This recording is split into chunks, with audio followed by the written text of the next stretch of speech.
এটা অপরাধ এর সংখ্যাটা বেড়েছে, বিশেষত রাত্রিকালীন ছিনতাই, দিনেও ছিনতাই হচ্ছে।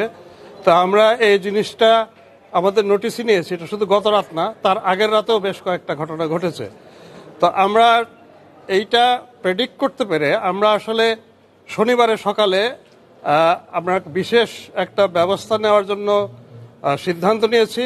Rapid action battalion, anti terrorism unit এবং ঢাকা মেট্রোপলিটন পুলিশ, 3 অর্গানাইজেশন মিলে তারা একটা ইন্টেন্সিভ পেট্রোল প্রোগ্রাম নিয়েছে। আজকের থেকে এটা বাস্তবায়িত হবে আশা করি। আমরা দেখি এইভাবে উন্নতি হয় কিনা, না হয় আমাদের অন্য স্ট্র্যাটেজি নিতে হবে। স্যার, এইসব কাণ্ড বা ছিনতাই কাণ্ডগুলোতে রাজনৈতিক কোনো সংশ্লিষ্টতা পাওয়া যাচ্ছে কিনা, আছে কিনা, এটা আমরা তদন্তে বোঝা যাবে।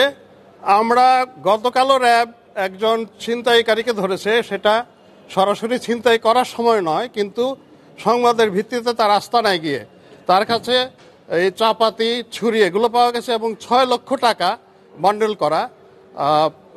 এর নামটা মনে হয় টুন্ডা বাবু এরকম, আমি ঠিক ভুলে গেলাম।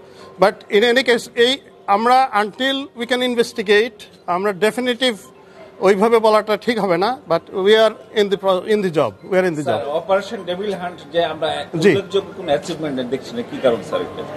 ডেভিল হান্টটাও আসলে সন্ত্রাস, যারা সন্ত্রাস করে সমাজ বিরোধী যারা, তাদের বিরুদ্ধেই আমরা শুরু করেছিলাম বেশ কয়েকদিন আগে। আমাদের সারা দেশব্যাপী এটা হচ্ছে। এখন ঢাকা সিটিতে স্পেসিফিক্যালি নগরের ক্রাইমটা একটু ডিফারেন্ট আসলে।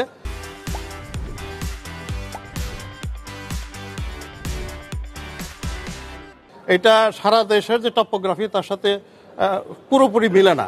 তো এইখানটার জন্য actually we need to take a different strategy, সেটা আমরা নেওয়ার চেষ্টা করছি। আমরা আপনাদের কোঅপারেশন চাই, মানে হোয়ার এভার দের ইজ আপনারা আমাদেরকে জানান। আমরা সোশ্যাল মিডিয়ার কাছ থেকেও পাচ্ছি। আমরা এদেরকে আমরা এই ইনপুটগুলো নিয়ে উই আর ট্রাইং। আমি সারা রাত রাজশাহীতে থেকেও I had been in touch with the police commissioner. আমার মনে হয় যে we'll be able to reduce the fare actually. আমরা যৌথ বাহিনীকে শুনেছি, কিন্তু যৌথ বাহিনীর কখনো টহল বা কার্যক্রম একত্রে আসলে দেখিনি। আলাদা আলাদা বাহিনী আসলে কাজ করছে, কিন্তু আসলে যৌথ উদ্যোগটা প্রয়োজন মনে করছে। আছে আসলে যৌথ বাহিনীতে হয় কি, আর্মির একটা সাইজেবল কম্পোনেন্ট থাকে, কারণ পুলিশের কিন্তু এত বড় সাইজ না। আমাদের যে কম্পোনেন্টটা থাকে, একজন সাব ইন্সপেক্টর যে আইনগত বিষয়গুলো দেখার জন্য উনি থাকেন ওনাদের সাথে, কিন্তু ওই বাইরে থেকে এতটা চোখে পড়ে না। কিন্তু আসলে দ্যাটস এ জয়েন্ট পেট্রোল। এটা আমরা হয়তো চেষ্টা করবো যে আরেকটু বাড়ানো, যাতে মানুষের কাছে আরেকটু ভিজিবিলিটিটা বাড়ে। Will try. দেশের আইন শৃঙ্খলা পরিস্থিতি, যে উদ্ভূত পরিস্থিতিকে অস্থিতিশীল করার জন্য ডিফারেন্ট কোনো মোটিভ কাজ করতেছে কিনা আপনার কাছে? আসলে তো এগুলো সবগুলোই সাপোজিশন। এগুলা these are different ways to look at it. এটাও তো হতে পারে। আই মিন একটা গোষ্ঠী চাচ্ছে না to make to build up, যে আমরা we build up the stability, একটা গোষ্ঠী চাচ্ছে না। এটা তো তাদের বেলায় মানে they must be trying to do so.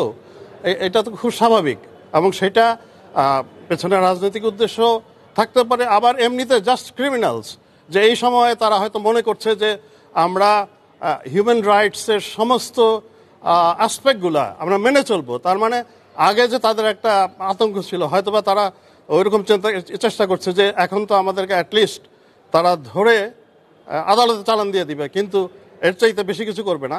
কিন্তু আমাদের যেটা করতে হবে, এই গভর্নমেন্টের যেটা কমিটমেন্ট, যে আমরা হিউম্যান রাইটসের প্রত্যেকটা অ্যাসপেক্ট অবজার্ভ করেই আমরা অপরাধ নিয়ন্ত্রণে আনবো।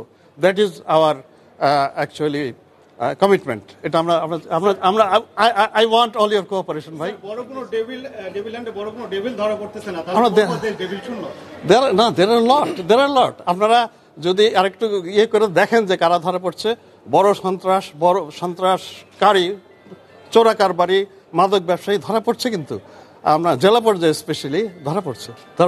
Thank you.